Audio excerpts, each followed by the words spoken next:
we've got the 3 Series here. It's making a bit of a noise. The exhaust is broken, but bizarrely it doesn't sound like it's broken. It's not that loud and it's completely snapped. It's a bit of a strange one. There's a flexible pipe underneath that's fractured and it's just hanging down. Let's start it up and show you what it sounds like. You'll be amazed how quiet it is. There was also a vibration when I was driving along, and that's what first made me notice something wasn't quite right. You can still hear it talking, and that is like wrecking it. I'll show you the exhaust. The vibration was like resonating through the floor of the car when you were driving along. It wasn't bad, but it was noticeable. Let's get it in the air and have a good look underneath. We'll get it jacked up on the jacking point there. Right, come and have a look under here.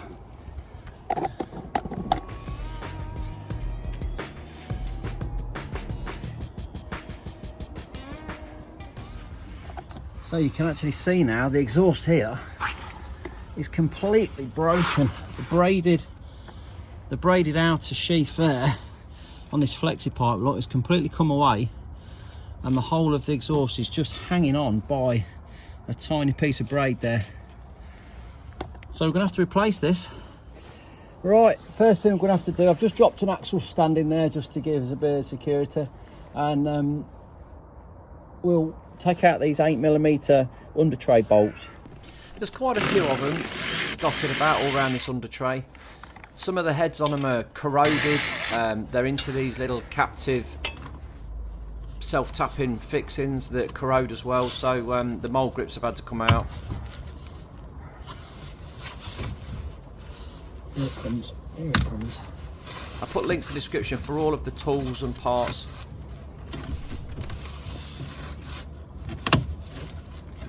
Wow, that were a tight one, wasn't it? These little vice grips though are brilliant. We're using the Milwaukee electric ratchet there with an 8mm socket and a little extension just to whiz these bolts out. This under tray's seen some action. It's got a few cracks and bashes on it. I think I've also got a cable tie, and you can see the crack there on that piece.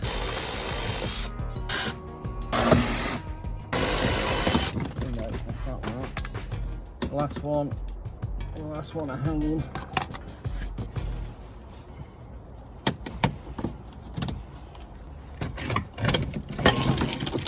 Gotcha.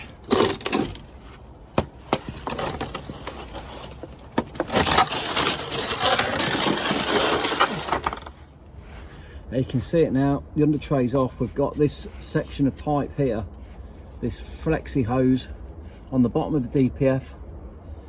This is all welded together, so I'm not sure what the new pipe looks like. We'll have a look in a minute, but there might be a bit of fabrication needed. But that is completely sheared off. You'd think that'd be blown really, really loud, but it's not. Okay, let's go and have a look at the new one. See what we bought. Right, here we go. This is the new part. It's arrived. Let's open her up and see what we get inside here. This one's off of eBay, but I've put links in for an Amazon one as well.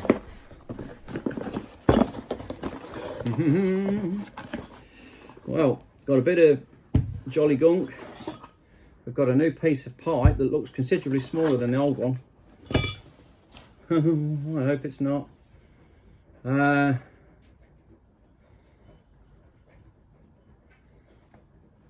It looks and feels nice though, but will it fit? That looks a lot shorter, doesn't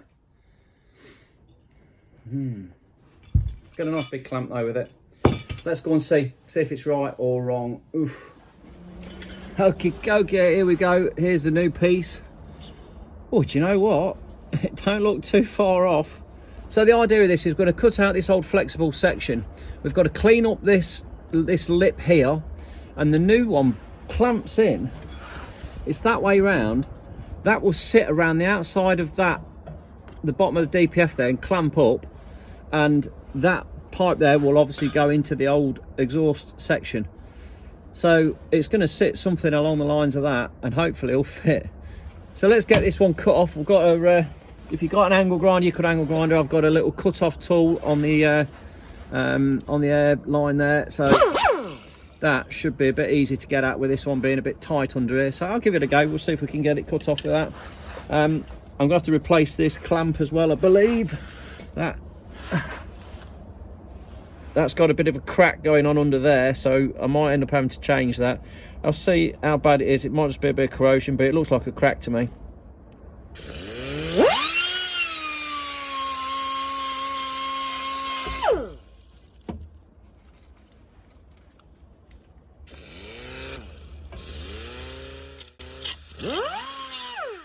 Maybe this isn't the best tool for the job, but I'm getting showered in hot filings there.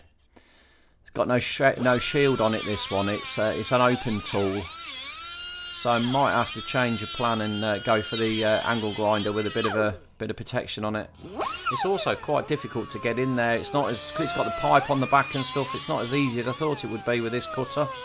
I think maybe the big blade on the angle grinder might be better. So let's see how far we can get. Look, I'm getting showered. Look at that. So I'm trying to shield the sparks going in my face. Yeah, we'll go with this. Try this one as well. See if this will. This one's got the DeWalt thin cutting blade in it, and it goes through it really well. But again, I'm still struggling for space. But the bigger blade has made life a bit easier, and I can get a lot more into that pipe now. Get further around with it. You could do this with a hacksaw blade on the end of a hacksaw if you wanted to do it by hand, which has kind of made me think that the hacksaw that I've got, the Milwaukee hacksaw, might be the better tool. So I think I might get that out as well and have a go.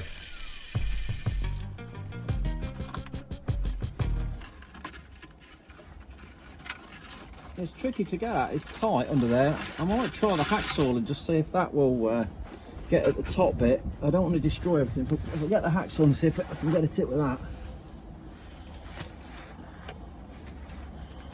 Oh, that might work.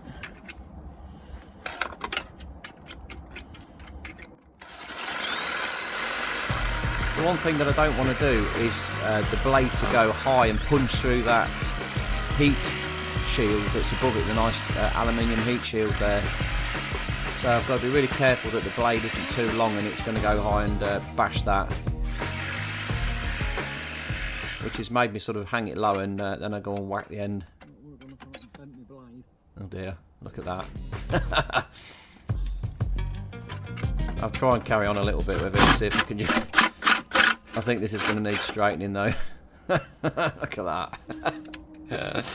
Oh dear.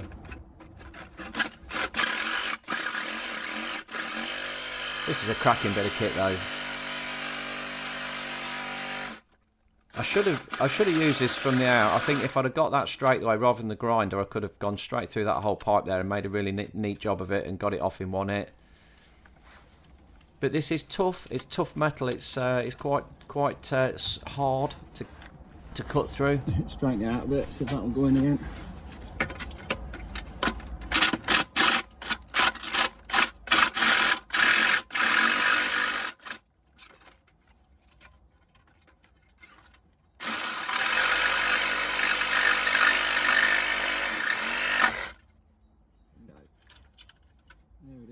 So that's the old one cut out.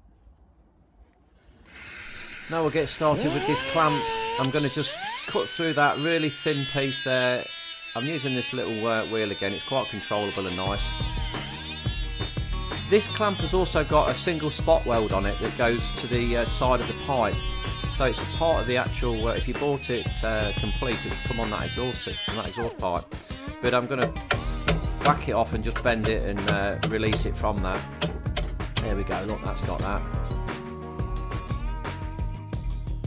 Just get the little chisel in there as well and just tap it and wiggle it, and you can see how that's actually stuck now. That's where the spot weld is. Just wiggle it, wiggle it, wiggle it, and then it will come off in a minute. It does leave a tiny hole in the side of the pipe, but we're going to cover that anyway. Now you can see the crack that was in it, look. So needed changing that. Now we've just got to get this inner piece out, which could be tricky. I might have to heat this whole pipe up to get that out of there. So I've got the old blowtorch. We'll just get some heat into this.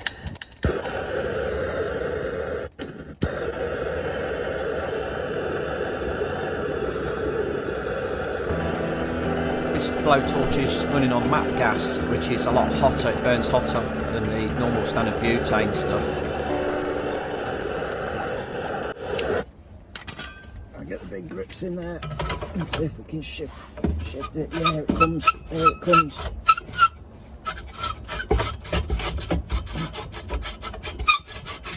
Beautiful, look, there it is. There's the old one out. New one's a nice fit. That's not bad. So that's good on that side of things. And then it's just now getting it to fit onto this top section, which means we've got to start grinding this lip off the edge here. We need to get rid of that.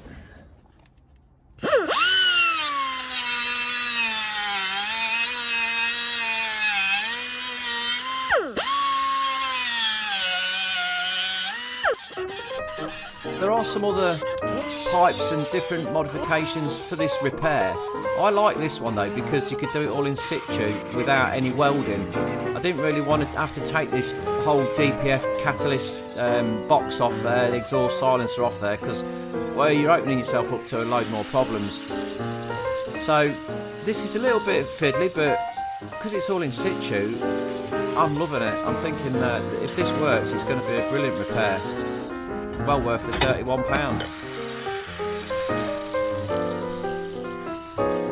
This has taken about 20 minutes all in all to grind this down.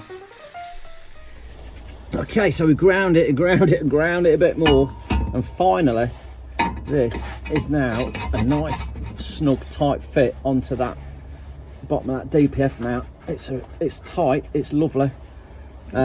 So let's get it on. Let's go with fitting this. So with it we get a bit of exhaust paste. So we need to put a bit round there.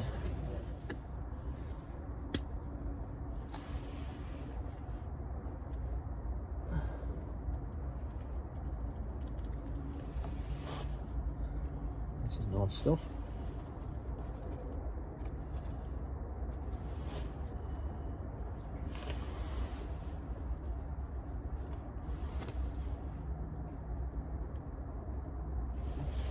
I'm also going to put some on the inside of that as well.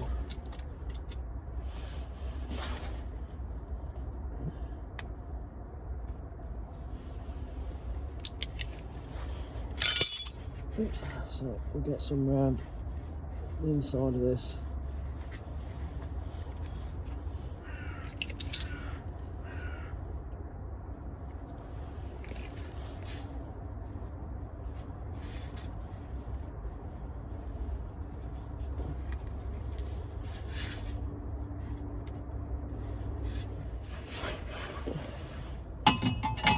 And the same with the other side, we'll pop some inside.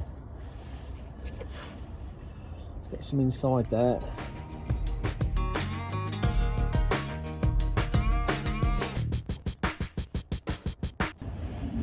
There's a new clamp there to go over that one. And then we can slide that in. Slide that one in there. Just wipe some of this gunk off my hands with a blue roll.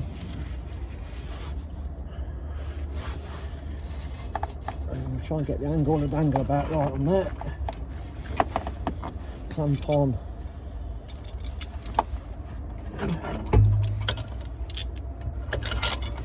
Put that, and then let's get that all the way home. Put that on.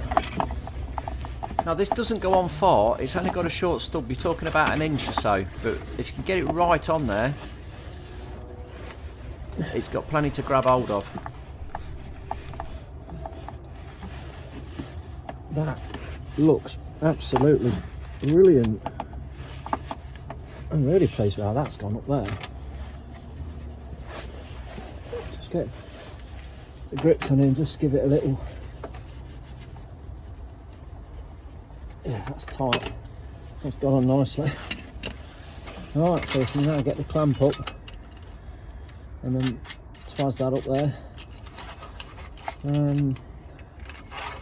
I think I might go sideways with it so that it's not interfering with anything.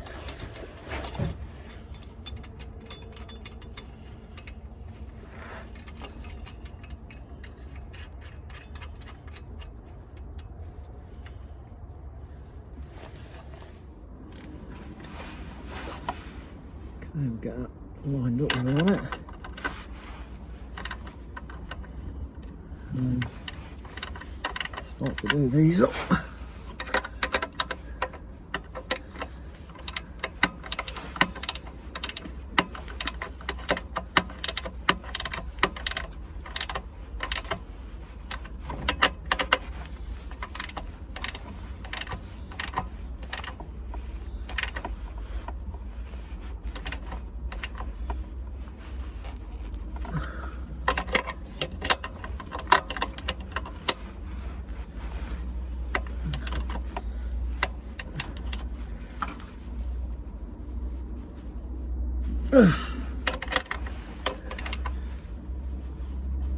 Yeah, it's gone up nice and tight.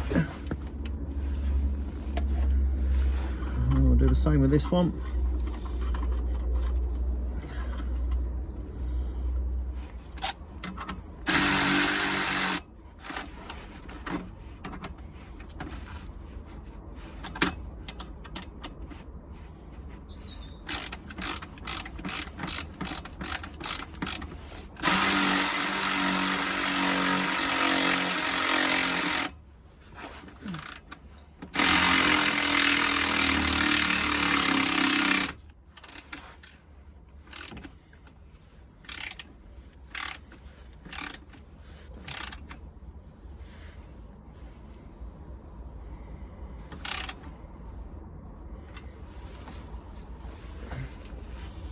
There we go. That's a really nice job, isn't it? Really nice, and it's damn solid in place. Well, it looks spot on. That's gone up really tight on the front there. We've got plenty of pace around it, so we've got no blows coming through any of the gaps if there is anything there. That clamp's gone on nicely. Important to check that that rear silencer and the rest of that pipe is fitted dead flush and true to the car, because there is a possibility of you getting it a little bit wonky. But that looks a business. It really is made well, that piece of pipe. It's gone on a treat.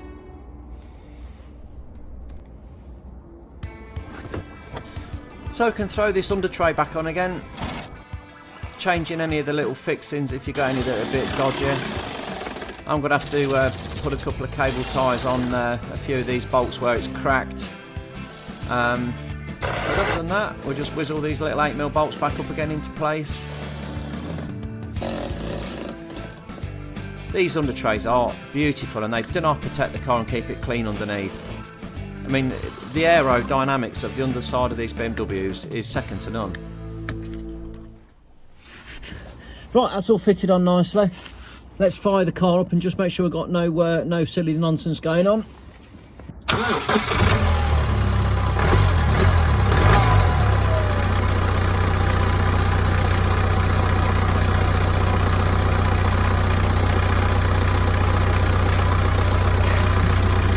Yeah, that looks beautiful. It's a really nice neat job, that.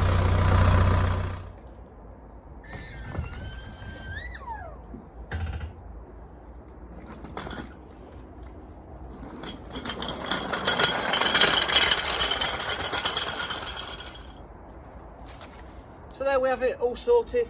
That piece of exhaust changed over. Really pleased with the final outcome. I thought that fitted ever so nice in the end. Just got to be careful not to grind too much out. So it's a loose fit, but no, that went on really nice and snug. So really pleased with that. These are the remnants of what we've got left from the old one, and you can see how that has just corroded over time. We've obviously ground that one off, but that end there, it had corroded. Surprisingly clean inside though. The DPF is working ever so well on this one. There's hardly any soot anywhere on the inside of this exhaust. It's amazing. I'll put links in the description for the new piece of pipe and all the tools and equipment we've used. If it's been of use, if you enjoyed that one, drop me a little thumbs up, like and subscribe. Thanks for watching.